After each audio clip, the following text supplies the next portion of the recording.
It's Time Warner Cable's local edition. I'm Brad Pomerance, and we are joined today by John D'Amico. He is the mayor of West Hollywood. Mr. Mayor, good to see you. Thank you very much. It's your first time being mayor. How is it? It's really great. You know, the word mayor has actual meaning. It does. Yes. And actually, even in cities where mayors rotate, your duties do change. I mean, you are now kind of the face of the city. You are more visible, more present in the best sense. That's exactly right. And certainly more people contact my office, more things get done. So there's sort of a heightened sense of existence around the mayorship. So what have you been doing? Well, you know, our city, it continues to sort of move in all kinds of exciting ways. We're working on a park. Yes. We have our regular events that happen in the fall. When we have the Sunset Strip Music Festival, which is great. And Halloween, and Halloween. the AIDS Walk. Halloween. And, Halloween. And this year, I think we're going to have a skating rink. So, really? You know, we have an ice rink. A real one or a fake one? No, a real one. Okay. Yeah. I want to talk to you about parks. I recently spoke with one of your colleagues, Jeff Prang, of the West Hollywood City Council. And there's a lot of excitement surrounding the park, I guess, where City Hall sits today, because the area is being reconfigured. Right. And there will be more park space instead of 1 acre, 5 to 6 acres or something. How did y'all do that? Well, we took some of the buildings and some of the activities out of the park and put them into a larger, taller structure at the south end, opening up what is now ultimately a 7-acre park. Is it done?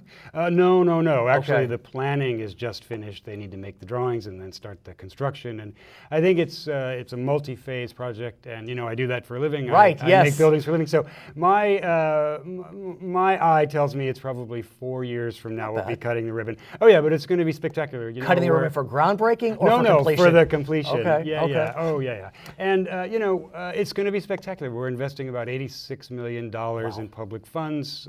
You know, mostly through bonds. Right. And you know, we're making an Olympic-size swimming pool. Nice. We're putting in some ball fields, a lot of children's areas, hopefully a dog park. We're really I'm really pushing for that on my end. And let's talk about parks, because generally when we think about parks, we think about areas that are family friendly and cater to children. Now, West Hollywood does have this growing reputation of being a city for young yuppie families, be it gay or straight. But at the same time, there aren't as many children in West Hollywood as we think. Is that an accurate statement? That's right. There's about 4% of the population is under the age of 18, and 2%, about 500 kids under the age of 5. So it begs the question about, what does a park in West Hollywood look like? Right. I mean, do you need the merry-go-round and the Ferris wheels? Presumably some. Right. But what's also interesting is, like many cities in our basin, a lot of dog owners.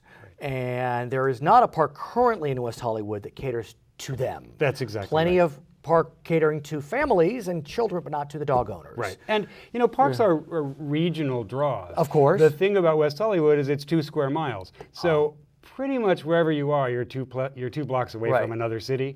And, you know, that's one of the things we're struggling with. Do we create a park that serves 2,500, 4,000 kids from the region, or do we create a park that serves the kids who live in our city and the adults who live in our city, and think of our park as a sort of 20-hour-a-day place versus a 12 or 14-hour-a-day place? So it begs the question, do those visitors from the region, not the city, do they bring dollars into the city? I mean, if they're going to the... Pretty much they don't. Oh, you know, they don't. In fact, our parks, you know, they have lots of basketball courts and tennis courts, which are pretty much used by residents from outside the city.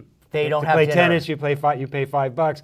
Basketball is free. Our swimming pool, it's a $10 million investment in a pool. It's to serve, you know, possibly 300 people, 30% of whom are residents. So we have this commitment to how we provide services, but our sort of overall sense of what's West Hollywood. You'll come back and talk about it? Absolutely. He's John D'Amico. He's the mayor of West Hollywood. I'm Brad Pomerance. It's Time Warner Cable's local edition.